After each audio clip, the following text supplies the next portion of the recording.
Today we are going to study total linear momentum and total angular momentum of physics. This is a topic of class BSc first sem and it is the paper 1. So we start with linear momentum. This topic was introduced by Newton to measure the quantitative effect of force.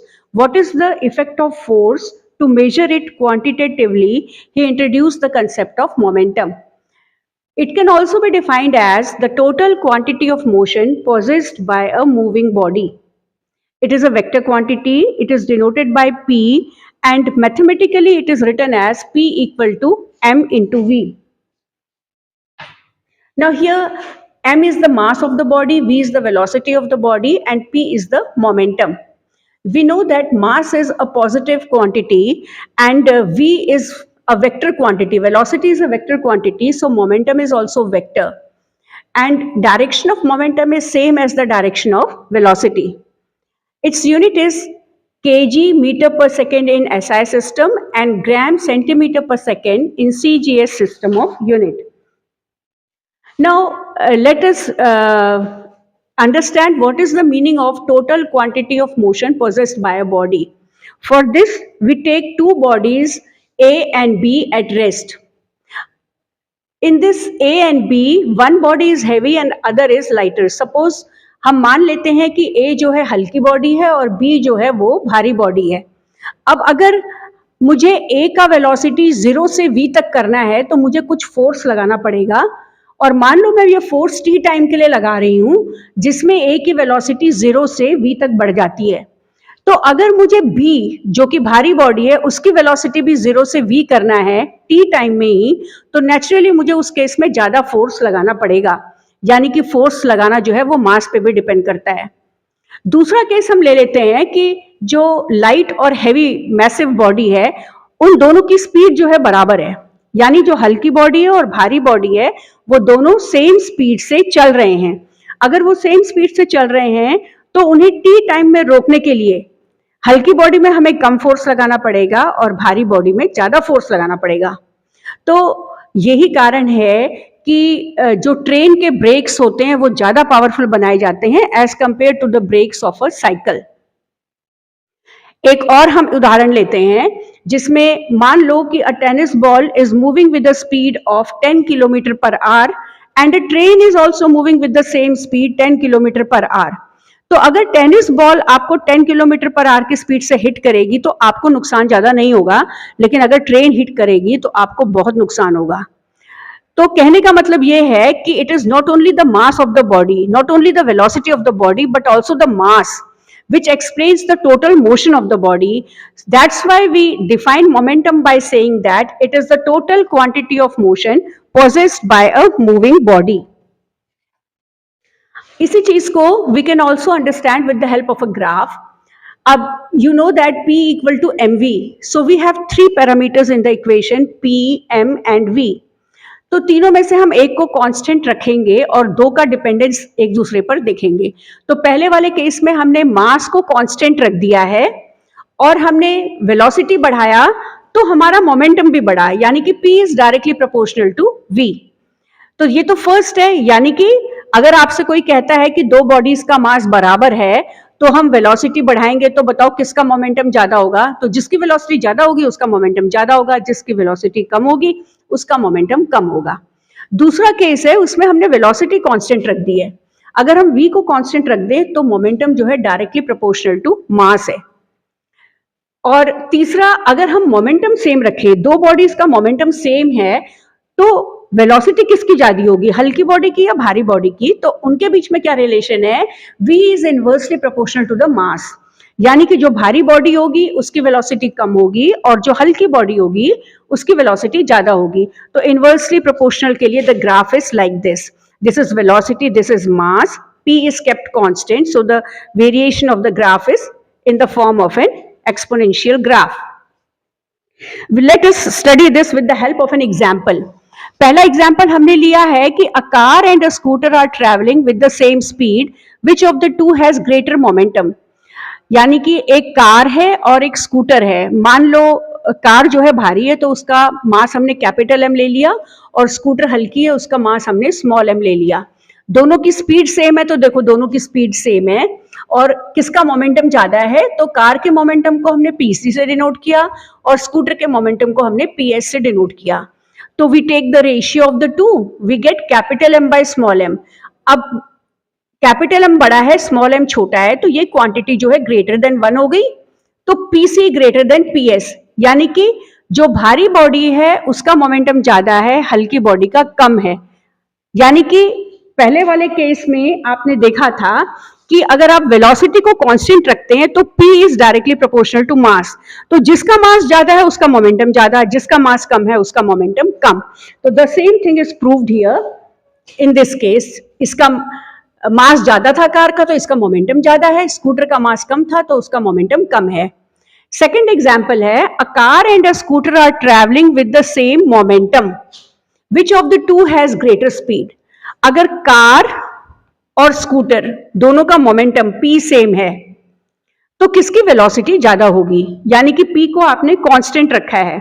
p को अगर आप constant रखेंगे तो velocity और मास inversely proportional होते हैं, आपने पहले वाले लास्ट ग्राफ में देखा था। तो आप जब इन दोनों का रेशियो लेंगे तो vc बाय vs हो गया small m by capital M, and this quantity is less than 1, so vc is less than vs। यानी कि जो भारी बॉडी थी उसकी वेलोसिटी कम है, जो हल्की बॉडी है उसकी वेलोसिटी ज्यादा है। So the speed of car is less then that of scooter.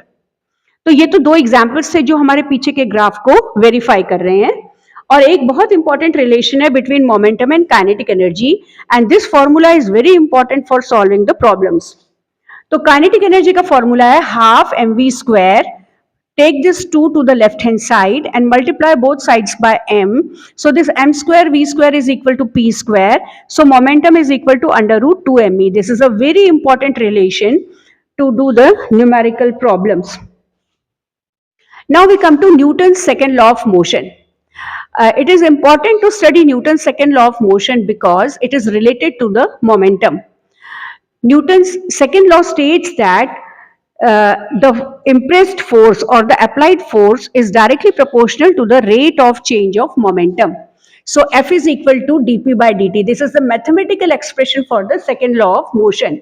So F equal to dp by dt means dp is the change in momentum and dt is the time of application of the force. So dt को left hand side में लाएंगे तो we get F into dt equal to dp, which is equal to change in momentum.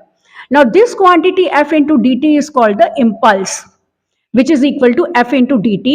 तो इस फॉर्मूले के हिसाब से हम लिख सकते हैं कि impulse is equal to the change in momentum. This is also called impulse momentum theorem. Impulse momentum theorem states that the impulse is equal to the change in momentum of the body.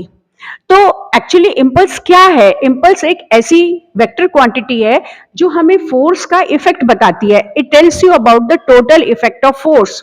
यानी कि जब आप force कम time के लिए लगा रहे हैं तो क्या होता है, और फोर्स आप ज्यादा टाइम के लिए लगाते हैं तब क्या होता है। तो this is explained with the help of the term called impulse. So the effectiveness of the force not only depends upon the force which you have applied, but also on the time of application. कितने time के लिए आपने वो force लगाया है। तो impulse का unit क्या हो जाएगा? Newton second. और क्योंकि ये वेक्टर क्वांटिटी है तो इसका डायरेक्शन वही होगा जो फोर्स का डायरेक्शन है। अब अगर हम मान लें कि दो फोर्स F1 और F2 एक बॉडी में एक्ट करते हैं इस तरीके से कि दोनों का इम्पल्स बराबर रहे, तो उन दोनों के टाइम के बीच में टाइम भी t1 t2 होगा, टाइम सेम नहीं होगा। तो अगर इम्पल्स सेम है तो F1 t1 बराबर F2 t2 हो जाएगा। यानी कि अगर F बढ़ेगा तो t कम होगा और अगर t बढ़ेगा तो F कम होगा, यानी F into T is equal to constant अगर इम्पल्स सेम है तो। ये फॉर्मूला जो है it is very important for solving the numerical problems, specially of machine gun type के जो इक्वेशंस होते हैं उनके जो हम क्वेश्चंस करते हैं उनके लिए। फिर हम आते हैं प्रैक्टिकल एप्लीकेशन ऑफ इम्पल्स पे। इम्पल्स के बहुत सारे प्रैक्टिकल एप्लीकेशंस होते हैं। जैसे आपने क्रिकेट मैच में देखा होगा कि जब प्लेयर जो है कैच करता है बॉल को तो वो अपने हाथ को हमेशा पीछे को ले जाता है। पीछे को ले जाने से क्या होता है, उसका टी जो है बढ़ जाता है, time of catching increases. If time of catching increases then F will decrease, यानी कि फोर्स जो चोट पहुंचा रही है वो कम हो जाएगा। लेकिन अगर आप हाथ को पीछे नहीं ले जाएंगे, सीधे डायरेक्ट ऐसे पकड़ेंगे तो you will get hurt. So if you are increasing T, it means F will decrease. दूसरा है जैसे ऑटोमोबाइल्स में जो है सस्पेंशन सिस्टम, जो स्प्रिंग सिस्टम होता है वो क्यों दिया जाता है? अगर आप मान लो स्प्रिंग सिस्टम नहीं होता और मान लो रास्ते में कहीं गड्ढा होता है या कुछ अनइवन सरफेस होता तो आपको बहुत जर्क्स लगते, तो जर्क से आप हर्ट होते। तो उन जर्क्स से आपको बचाने के लिए उसमें स्प्रिंग सिस्टम दिया जाता है, ताकि जब झटका लगे तो स्प्रिंग में आपको रेस्ट करने को टाइम मिले। तो अगर आपका टी बढ़ेगा तो आपके फोर्स का इफेक्ट कम हो जाएगा। यही कारण है कि क्यों हम चाइना प्लेट्स यानी चीनी मिट्टी के बर्तनों को जो है पैकिंग मटेरियल में रैप करके देते हैं। और जब हम किसी हाइट से नीचे गिरते हैं तो हम जमीन में गिरेंगे तो हमें चोट लगेगी। अगर हम कुशन्स, स्पॉन्ज वगैरह, गद्दा वगैरह बिछा दें तो हमें चोट कम लगेगी। So all these are examples of the practical application of impulse.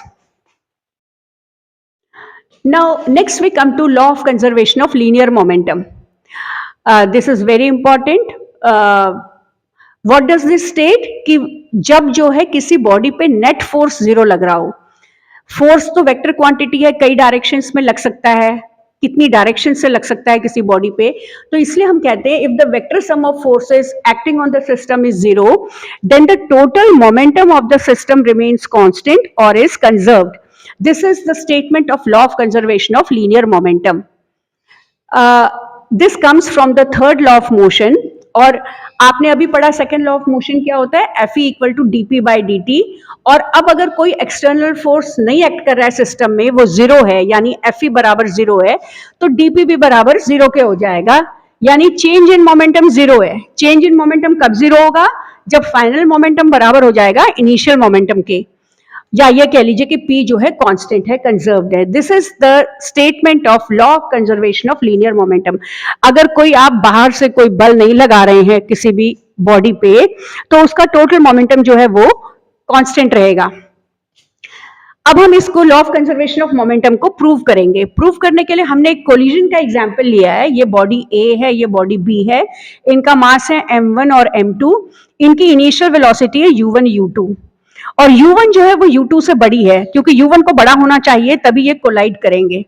तो कुछ समय बाद ये दोनों आपस में कोलाइड करते हैं और ये टाइम ऑफ कोलिजन जो है ये t है। टकराने के बाद ये एक दूसरे से अलग हो जाते हैं और A की वेलोसिटी v1 हो जाती है, B की वेलोसिटी v2 हो जाती है। अब जो है कोलिजन, बिफोर कोलिजन A का मोमेंटम हो जाएगा m1 u1 और B का मोमेंटम हो जाएगा m2 u2। तो टोटल इनिशियल मोमेंटम क्या हो जाएगा? Initial momentum of A plus initial momentum of B। और कोलिजन के बाद A का मोमेंटम ये है, B का मोमेंटम ये है, तो फाइनल मोमेंटम क्या हो जाएगा सिस्टम का? A का मोमेंटम प्लस B का final momentum, it is this. तो यानी कि जब A की वेलोसिटी u1 से v1 चेंज होती है तो उसका मोमेंटम कितना चेंज होता है? Final momentum minus initial momentum. और इसी तरीके से B का मोमेंटम चेंज होता है, final momentum of B minus initial momentum of B। अब जब दो बॉडीज आपस में टकराते हैं तो कोलिजन के समय दोनों बॉडीज न्यूटन के थर्ड लॉ के हिसाब से एक दूसरे पे फोर्स लगाएंगे, और वो फोर्स कैसा होगा? Equal and opposite. So when two bodies A and B are colliding with each other, then A is exerting a force FAB on B.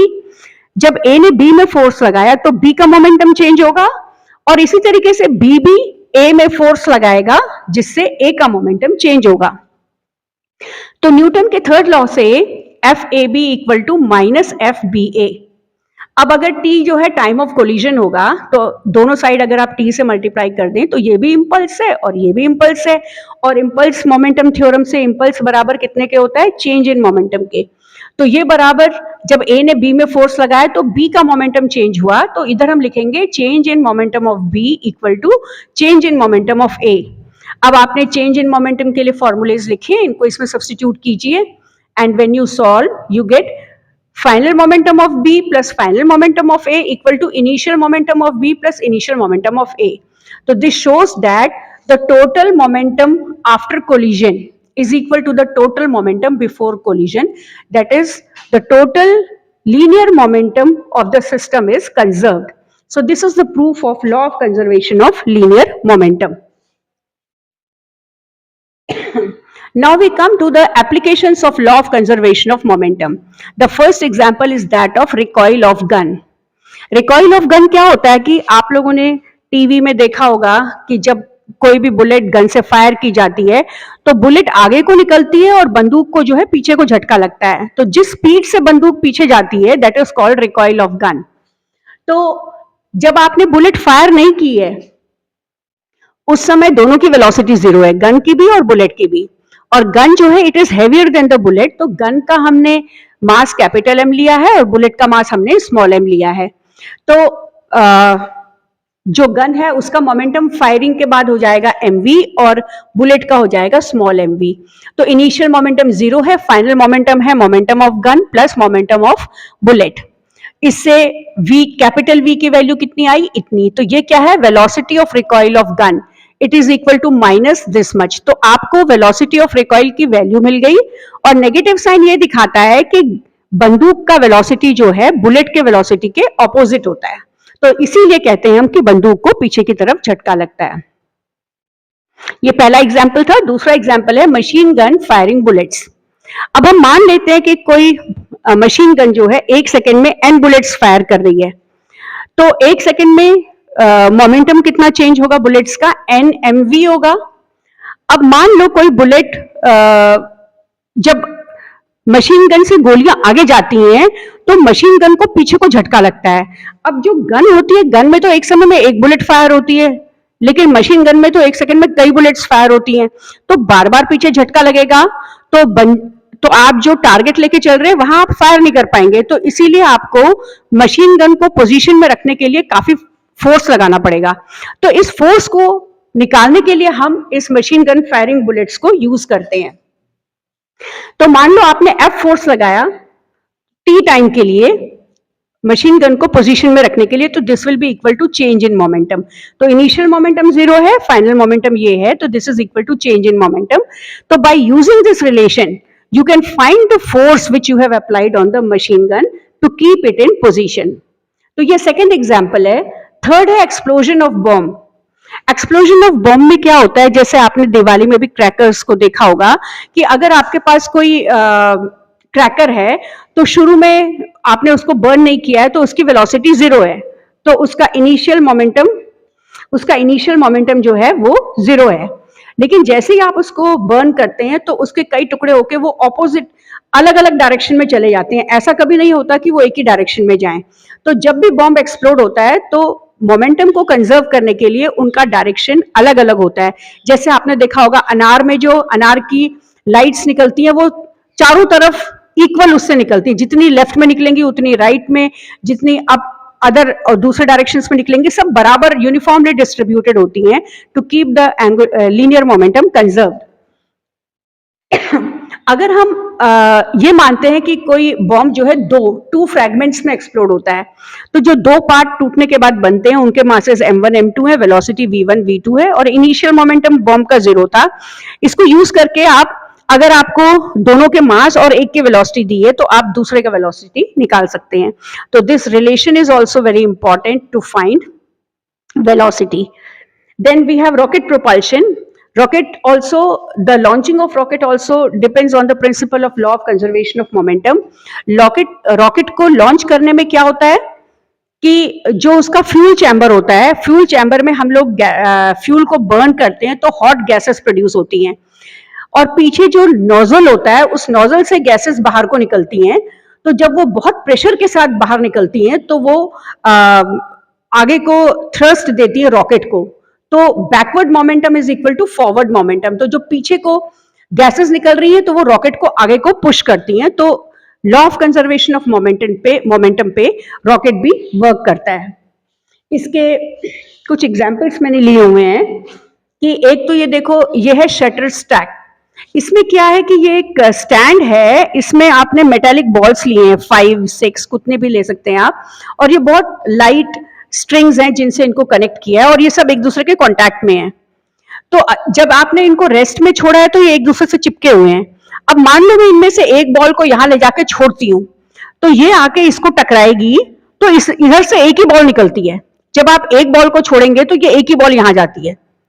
अगर मैं दो बॉल को एक साथ यहां ले जाऊं तो यहां से दो बॉल एक साथ निकल के जाती है, तो this shows that the total momentum is conserve.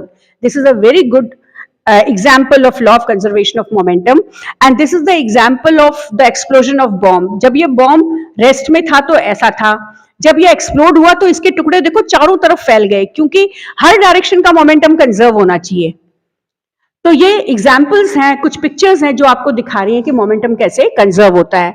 फिर ये है कि अगर हमारे पास कई सारे मासेस हैं m1 m2 और उनकी वेलोसिटीज ये हैं, तो टोटल लीनियर मोमेंटम कितना होगा सिस्टम का m1 v1 प्लस, यानी कि हर एक पार्टिकल का लीनियर मोमेंटम जो होगा उनके सम के बराबर होगा.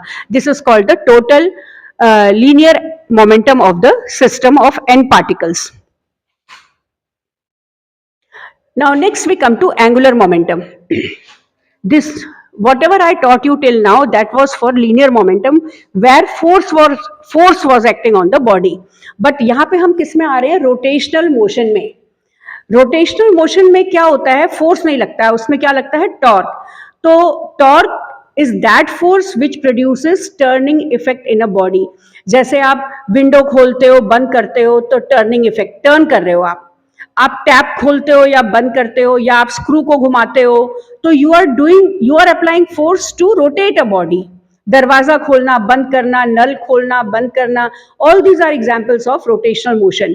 तो रोटेट करने के लिए जो हम फोर्स लगा रहे हैं उसको हम बोलते हैं टॉर्क. टॉर्क भी और एक कपल भी एक वर्ड होता है. कपल क्या होता है, it is a pair of forces which produces turning effect in a body. हम कपल क्यों वर्ड यूज करते हैं, क्योंकि जैसे आपको नल खोलना है या बंद करना है तो आप एक उंगली से नहीं कर सकते, you have to apply two forces in opposite direction, so that is a couple. आपको और क्या एग्जाम्पल, ढक्कन खोलना है, कोई कॉर्क खोलना है किसी बॉटल का, तो you have to apply two fingers simultaneously, that is a couple. लेकिन आपको दरवाजा खोलना है या खिड़की खोलनी है तो आपको एक ही हाथ की जरूरत है, दैट इज अ टॉर्क. तो टॉर्क में और कपल का फॉर्मूला सेम होता है, यूनिट सेम होती है, but there is difference. Couple means a pair, torque means a single force producing turning effect in a body. Now we study angular momentum. Just like linear momentum in linear motion, we have angular momentum in rotational motion. So what is angular momentum? It is equal, the angular momentum about an axis is equal to the magnitude of the momentum, linear momentum of the particle, and its perpendicular distance from the axis of rotation. So you can see the picture here. Here you can see this is x, y and z axis. Suppose this arrow, we are rotating this arrow like this. Then the velocity will, suppose the velocity is along the tip in this direction, then the momentum will also be in the same direction. And this perpendicular distance from this axis of rotation is called r. So this r cross p is called the angular momentum. So angular momentum is the product of the magnitude of the linear momentum and the perpendicular distance of the linear momentum from the axis of rotation. And the direction of angular momentum is perpendicular to the plane containing P and R, and it is given by right hand rule. Just like you must have seen in the case of unit vectors, I cross J का direction क्या होता है, K की तरफ, J cross K का direction क्या होता है, I की तरफ. तो इसी तरीके से R और P के प्लेन के जो परपेंडिकुलर होगा, that will be the direction of L. और आपको पता है A cross B AB sine theta होता है, तो R cross P will be RP sine theta, where theta is the angle between these two vectors. Now this has some special cases. The first case is if R equal to 0. If R is 0, then L will be 0. What does it mean? अगर ये जो momentum है वो इस point में है तो R 0 हो जाएगा, तो इस एक्सिस के अबाउट एंगुलर मोमेंटम जो है 0 हो जाएगा. दूसरा केस है अगर थीटा 0 या 180 डिग्री हुआ, यानी R और P के बीच का एंगल जो है 0 या 180 डिग्री हुआ, तो साइन 0 या साइन 180 दोनों 0 होते हैं, तो आपका एंगुलर मोमेंटम भी 0 हो जाएगा. So you can say that in this case the line of action of momentum passes through the origin, thus the angular momentum is 0. और तीसरा केस है if थीटा इज 90 डिग्री, यानी कि R और P के बीच का एंगल 90 डिग्री है, तो साइन 91 होता है. This is maximum value of sine theta, तो इस केस में एंगुलर मोमेंटम भी मैक्सिमम होगा. अब ये एंगुलर मोमेंटम को हम कार्टेशियन कोऑर्डिनेट सिस्टम में कैसे लिख सकते हैं? टाउ का फॉर्मूला, टॉर्क का फॉर्मूला होता है R cross F. R is the position vector and F is the force which we have applied. तो आर को अगर आप 2 डायमेंशन में लिखें X I plus Y J, और फोर्स को लिखें F X I plus F Y J, और क्रॉस प्रोडक्ट लें दोनों का, तो जब आप आई और जे के कोफिशिएंट्स को इक्वेट करते हैं तो आई के कोफिशिएंट्स को इक्वेट करने में आपको मिलता है X F Y minus Y F X. अब एफ वाई और एफ एक्स को आप न्यूटन सेकेंड लॉ से एक्सपैंड कर सकते हैं, और इसको आप लिख सकते हैं D over D T of X P Y minus Y P X. ये जो टर्म है ये क्या है? Distance multiplied by linear momentum. इसको हम बोलते हैं angular momentum. So this quantity in the bracket is called the angular momentum. So tau will be equal to dl by dt, which shows that the rate of change of angular momentum is equal to the applied torque. This is very much similar to F equal to dp by dt. In linear motion, we write F equal to dp by dt. In rotational motion, it is written as torque equal to dl by dt. So this is an important relation. We will come to this relation later on. And then we write angular momentum vector in 2 and 3 dimension. You know that L is equal to R cross P. In 2 dimension, R is this and momentum is this. Take their cross product and you get this equation whose direction is K, that is K means Z direction.